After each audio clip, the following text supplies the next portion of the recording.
Well, as we head into the holiday shopping season, newly released consumer data shows Americans are feeling better about the economy than they have in years. Data published Tuesday by the nonprofit The Conference Board shows the Consumer Confidence Index continuing to rise this month. It's up 2.1 points from October, which is a 2-year high.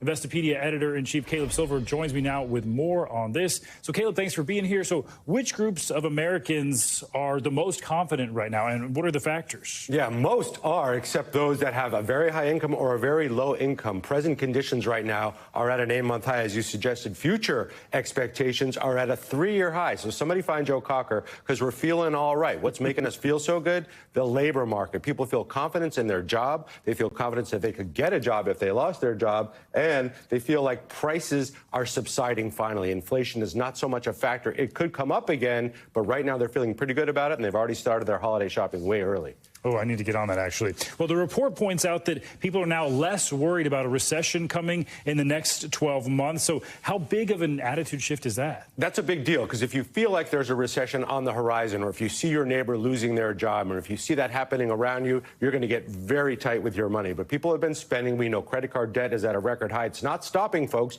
because delinquencies aren't that high either. And don't forget the stock market. It is at a record high. We've had record high, about 55 of them so far this year. That produces the wealth effect. Even if you're not heavily invested, you feel like things are okay when you see those arrows pointing up and to the right. All of this contributing to the highest consumer confidence we've seen in months.